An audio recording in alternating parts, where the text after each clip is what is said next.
Hello everyone. जो आज के वीडियो में मैं बताने वाला हूँ कि जो मेरे फर्स्ट अटेम्प्ट में कुछ गलतियाँ हुई थी, तो वो गलतियाँ मैं आपको बताने वाला हूँ ताकि आप भी इससे थोड़ा अवेयर रहें। तो जो फर्स्ट मेरी गलती थी कि एक्साइटमेंट में मेरे आंसर 2 या 3 क्वेश्चन के आंसर मेरे गलत हो गए थे 16 अप्रैल शिफ्ट 2 में।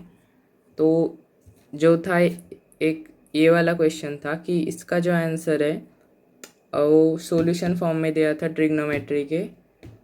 तो आप वो सब नहीं लिख करके भी उसका आंसर आ जाता है, बट उसका आंसर जो थीटा की वैल्यू है 30 आ गई थी।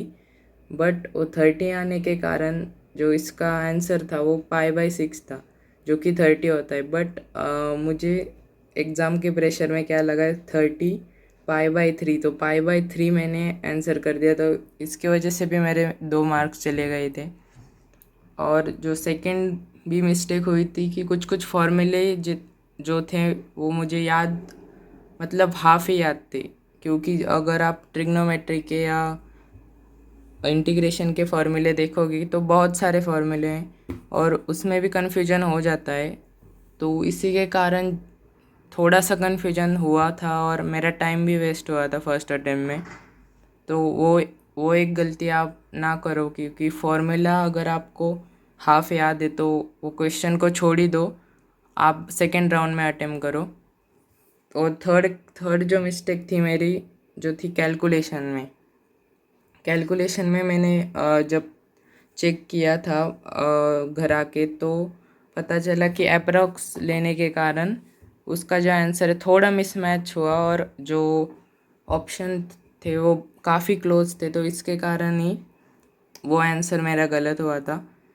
और थर्ड है कि टाइम मैनेजमेंट, जो फर्स्ट अटेम्प्ट था तो जो टाइम मैनेजमेंट था वो थोड़ी सी गड़बड़ हो गई थी, क्योंकि केमिस्ट्री में मैं जनरली 30 या 40 मिनट्स तक ही देता हूँ।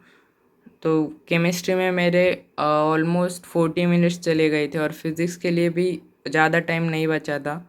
तो जो फिज़िक्स के लिए वो जो कुछ क्वेश्चन थे वो छोड़ने पड़े या जो तुक्के मारने पड़े थे। तो इस बार जो है वो गलती नहीं करनी, क्योंकि अगर क्वेश्चन नहीं हो रहा है तो स्किप कर दो। अगर आपने एक क्वेश्चन को 3 या 4 मिनट दिए और उसका भी आंसर नहीं आया, तो आपको भी फिर टाइम मैनेज करने में दिक्कत आ सकती है।